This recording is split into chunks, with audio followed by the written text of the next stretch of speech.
আমাদের ধৈর্য নাই, অল্পে আমরা অস্থির, আছে না নাই? এই দেশের মানুষ খুব বেশি অস্থির, বাংলাদেশের মানুষ খুব বেশি অস্থির। আমি পৃথিবীর অনেক দেশে ঘুরেছি, সেখানে দেখেছি মানুষজন খুব ধীরস্থিরভাবে কাজ করতে পছন্দ করে। সুপার শপে যদি কিনতে যায়, they maintain the queue in super shop. Super শপে লম্বা লাইন, সবাই যে ওখানে ভদ্রভাবে দাঁড়ায়, একজনের পর একজন যাবে। টিকিট কাটতে যাবে, লম্বা লাইন, একজনের পর একজন দাঁড়ায়, একজন যাবে আরেকজন। তো ওখানে যদি কোনো বাঙালি থাকে তখন দেখা যায় তার অস্থিরতা, কেন সামনে এত লাইন, এত সময় লাগে কেন, আমি কখন পাবো, আমার কি হবে? অস্থিরতা আছে না নাই?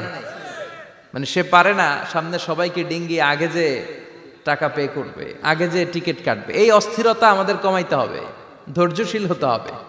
গোটা বিশ্বব্যাপী আমাদের এই বাংলাদেশের মানুষের এই বদনাম যে আমরা অস্থির প্রকৃতির, আমরা ঠান্ডা মাথায় ভাবি না, ঠান্ডা মাথায় ভাবতে হবে, ধৈর্যশীল হতে হবে। ইন্নামা সবরু ইনদা সাদামাতিল উলা। বিষ্ণু বলেছেন, বিপদের প্রথম ধাক্কায় যে সবর ধারণ করতে পারে সেই তো সবুর। এজন্য বিষ্ণুনবী দোয়া করতেন, আল্লাহুম্মা জাআলনি সাবুরা, আল্লাহ আপনি আমাকে ধৈর্যশীল বানান। ওয়া জাআলনি শাকুরা, আপনি আমার শুকরগুজার বান্দা বানান। বিশ্বনবীর চেয়ে ধৈর্যশীল, বিশ্বনবীর চেয়ে শুকরগুজার পৃথিবীর কেউ আছে? কথা বলেন। এমন তাবৎ কোনো অত্যাচার নাই যে অত্যাচার বিশ্বনবীর উপর করা হয় নাই। বিশ্বনবী মক্কার জামিনে যখন দাওয়াত দিতে লাগলেন, ওনারে পাগল বলা হতো, বলা হতো তুমি পাগল, বলা হতো মুহাম্মদ একটা কবি, বলা হতো মুহাম্মদ হচ্ছে গণক। বিশ্বনবী যখন রুকু দিতেন, সিজদায় চলে যেতেন, উটের পচা নারী ভুরি এনে বিশ্বনবীর কাঁধে ফেলে রাখা হতো। বিশ্বনবীর গলার মধ্যে রশি ধরে টান দেয়া হতো। কয়েকবার বিশ্বনবীর এই ঘাড়ের এই চামড়া ছিঁড়ে গিয়েছে, একবার চাদর টান দেওয়ার কারণে, আরেকবার রশি টান দেওয়ার কারণে। বিশ্বনবী কিছুই বলেন নাই, ক্ষমা করে দিয়েছেন। যেই মক্কার শত্রুরা বিশ্বনবীকে মক্কা থেকে বিতাড়িত করেছেন, এবং যেই রাতে উনি হিজরত করলেন, মাইগ্রেট করলেন, উনি কেঁদে কেঁদে বারবার মক্কার দিকে ফিরে তাকায়, আবার যায়, আবার ফিরে তাকায়, মাতৃভূমির মায়া ছাড়তে পারছেন না। আর বলছিলেন, মাক্কা তো আহাব্বুল বিলাদ ইলাইয়া, মক্কা আমার কাছে সবচেয়ে প্রিয় শহর। লাউলা উখরিজতু লামা খরাজতু মিনহা, আমার যদি বের করে না দেয়া হতো এই শহর থেকে, আমি কোনোদিন এই শহর থেকে বেরোতাম না। এত ভালোবাসতেন বিশ্বনবী মক্কাতুল মুকাররমাকে, ধৈর্যশীল ছিলেন। এত অত্যাচার অনাচারের পরে যখন মক্কা বিজয়ের ক্ষণ আসলো, এই মক্কাকে বিশ্বনবীর করতলগত করে দিল কে? ফাতে মক্কা হলো। বিশ্বনবী চাইলে পিষে পিষে প্রতিটা কাফের মুশরিককে শেষ করে দিতে পারতেন, ঠিক কিনা? কিন্তু বিশ্বনবী বললেন, লা তাসরিবা আলাইকুমুল ইয়াউম ইযহাবু আনতুমুত তুলাকা, কোন রিভেঞ্জ চলবে না আজকে, কোনো প্রতিশোধ নাই। একেবারে বড় যুদ্ধাপরাধী যারা, মারাত্মক যারা অফেন্স করেছে, তাদেরকে শাস্তির আওতায় আনা হবে, বাকি সবাইকে আমি ক্ষমা করে দিলাম। In the long history of the world, there is no instance of magnanimity and forgiveness which was showed by our beloved Prophet Muhammad when all of his enemies laid under his feet and he forgave them one and all. পৃথিবীর গোটা পৃথিবীর ইতিহাসে এরকম নজির কোথাও পাওয়া যায় না, যাকে এত অত্যাচার করে বিতাড়িত করা হয়েছে, নির্বাসন দেয়া হয়েছে, হিজরতে বাধ্য করা হয়েছে। তিনি যখন ওই শহরকে আবার বিজয় করলেন, কাউকে আঘাত করলেন না, আগুন জ্বালিয়ে শহরটাকে জ্বালিয়ে দিলেন না, ওদের বংশকে নির্বংশ করলেন না, বরং মুচকে হেসে উনি বললেন, যাও ক্ষমা করে দিলাম। কি ধৈর্যশীল ছিলেন। আবার দোয়াও করতেন, আল্লাহুম্মা জাআলনি সাবুরা, আল্লাহ আপনি আমার ধৈর্য বাড়ায় দেন। ওয়া জাআলনি শাকুরা, আপনি আমার শুকরগুজার বানান। ওয়া জাআলনি ফি আইনি সাগীরা, আল্লাহ আমার চোখে আপনি আমারে ছোট বানান। ওয়া ফি আয়ুনিন নাসি কাবীরা, আল্লাহ মানুষের চোখে আপনি আমারে বড় বানান। কি মানুষ ছিল, নিজের চোখে নিজে ছোট থাকতে চাইতেন। আমরা নিজের চোখে নিজের বড় মনে করি, এরকম ডাকাইত আছে না নাই? নিজেরাই নিজে মনে করে কত বড় সাহেব, লাট সাহেব।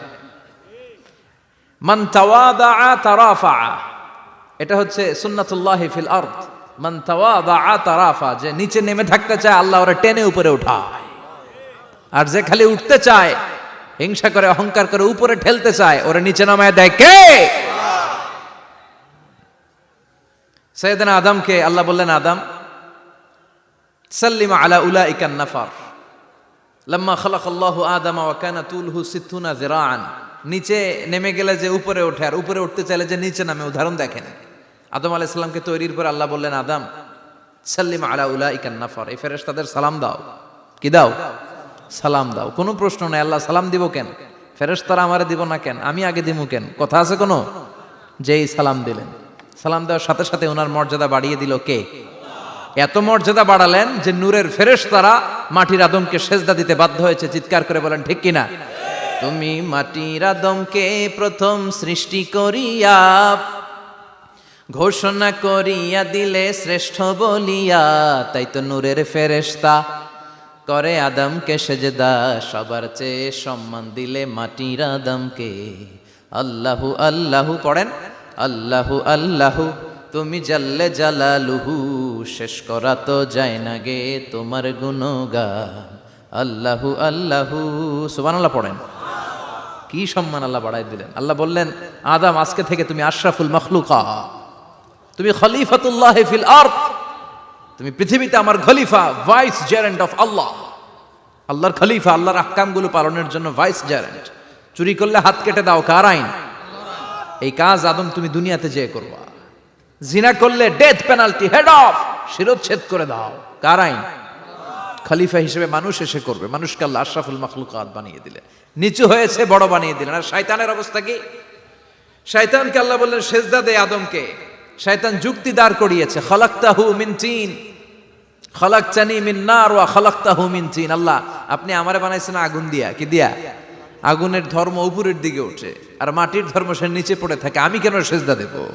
শয়তানকে চিরকালের জন্য ইবলিস মালউন, অভিশপ্ত আর জাহান্নামী হিসেবে ঘোষণা দিয়ে দিল কে? এজন্য আপনি ছোট থাকতে চাইবেন, আপনারে বড় বানাবে কে? আর আপনি নিজে যদি বলেন আমি বড়, থাপ্পড় মেরে আপনারা নিচে নামাই দিবে কে? এজন্য বিশ্বনবী দোয়ায় বলতেন, আল্লাহুম্মা জাআলনি সাবুরা ওয়াজআলনি শাকুরা ওয়াজআলনি ফি আইনি সাগীরা ওয়া ফি আয়ুনিন নাসি কাবীরা।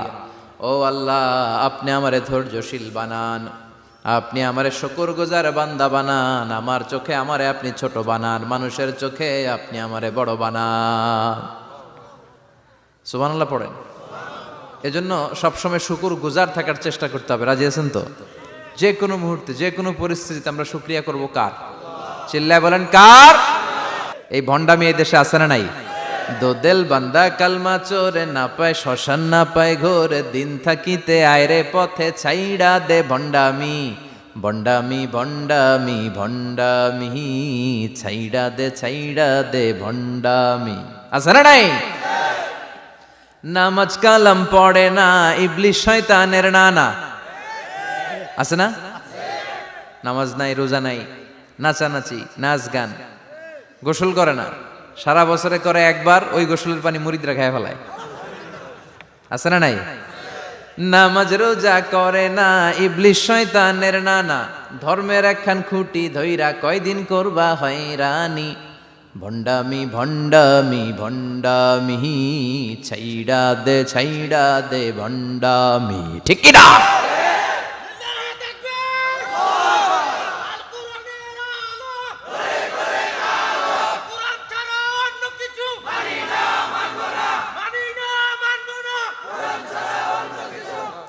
তো এই বন্ড পীর ও পীর, আমার নানা ভাইও পীর। কথা কন, পীরে পীরে পার্থক্য আছে না নাই?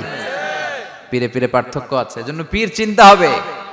এদেশে এই পাক ভারতে ইসলাম প্রচারে ওলিয়া উলিয়াদের, পীর মাশায়েখদের অবদানের কোনো শেষ নাই। কিন্তু চিন্তা হবে, কষ্টি পাথর দিয়ে যাচাই করে নিতে হবে। কারণ এই পীরের আদলে অনেক ভণ্ড এই বাংলার জমিন আছে না নাই? এই ভণ্ডদের সাথে আমাদের কোনো সম্পর্ক নাই। ওনার দরবারে আলোচনা হয়, সাইয়দ কামালউদ্দিন জাফরি সাহেব যায়, আমরা যাই, দেশ বরেণ্য ওলামায়ে কেরামরা যায়, যারা হকের কথা বলে, যারা কোরআন সুন্নাহর আলোকে বলে, কোনো ভণ্ডামি নাই। যাবেন, প্রতি বছর যাবেন। এরপর ওই যে কেরাত সম্মেলন হবে না এবার 17ই ফেব্রুয়ারি, আমার প্রোগ্রাম যশোর।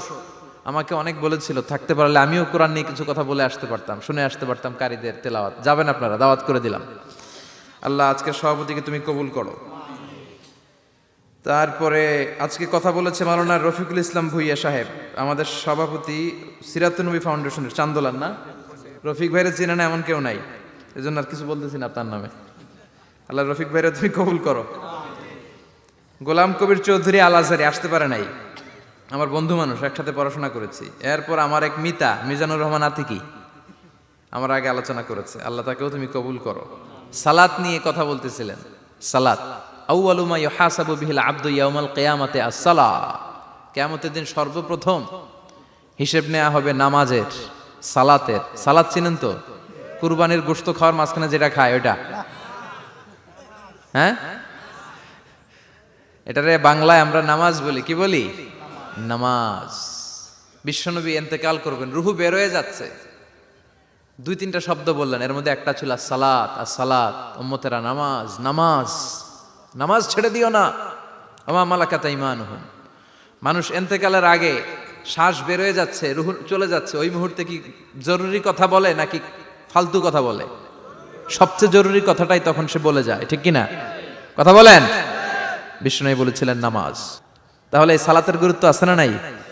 সর্বপ্রথম এই সালাতের ব্যাপারে in the day of judgment আমাদেরকে প্রশ্ন করবে কে?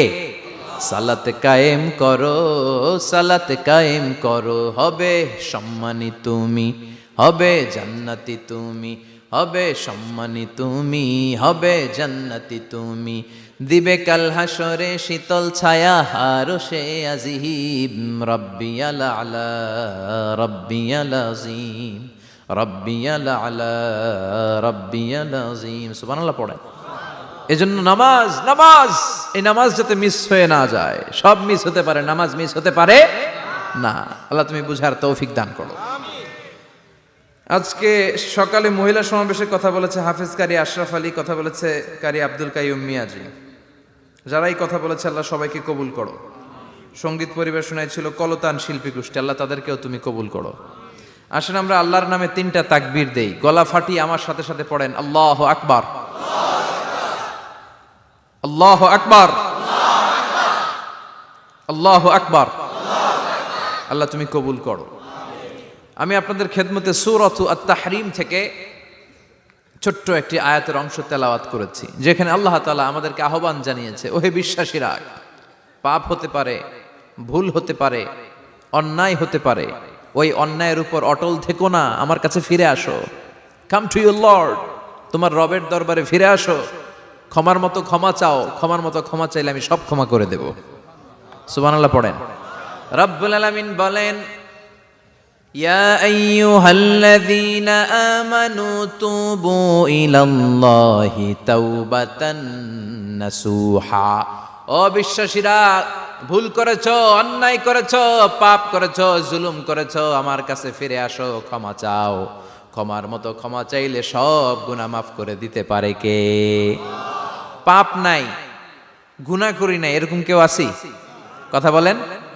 কত পাপ করছি কোনো হিসাব আছে? পৃথিবীর কেউ না জানলেও জানে কে? পৃথিবী না জানুক আমি তো জানি, আমি কি পাপ করেছি হায়। আমার পাপের করলে বিচার, বাঁচার আমার নাই উপায়। দয়াময় প্রভু মাফ করো আমায়, মাফ করো আমায়। পড়েন আমিন। আমাদের পাপগুলো ক্ষমা করে কে? চিল্লায় বলেন কে? আল্লাহ ডেকে বলে, গোলাম আমি হলাম গাফিরুয যামব কাবিলুত তাওব। আমার কাজ হলো ক্ষমা করা, আমার কাজ হলো তওবা কবুল করা। শয়তানের কাজ হলো ওয়াসওয়াসা দেওয়া, আমাদেরকে ভুল পথে নিয়ে যাওয়া। আর আমাদের কাজ হলো ভুল করে ফেলা, আল্লাহর কাজ হলো ভুলগুলো মাফ করে দেয়া। আল্লাহ ডেকে বলে, গোলাম তোরা যদি ভুল না করতি, তোরা যদি পাপ না করতি, তোরা যদি অন্যায় না করতি, তোদেরকে ধ্বংস করে দিয়ে এমন একটা জাতি আমি এই দুনিয়ার বুকে তৈরি করতাম, যারা সকালবেলা ভুল করে দুপুরে মাফ চাইতো, দুপুরে ভুল করে রাত্রে মাফ চাইতো, আজকে ভুল করে আগামীকাল মাফ চাইতো। আর আমি আল্লাহ গুনাহগুলো তাদের সব ক্ষমা করে দিতাম। ক্ষমা করে দিতে আল্লাহর বড্ড ভালো লাগে। বান্দা আল্লাহর কাছে বারবার চাক, চোখের পানি ছাড়ুক, এটা আল্লাহ পছন্দ করে। চোখের পানির যে কত পাওয়ার আপনি কল্পনাই করতে পারবেন না।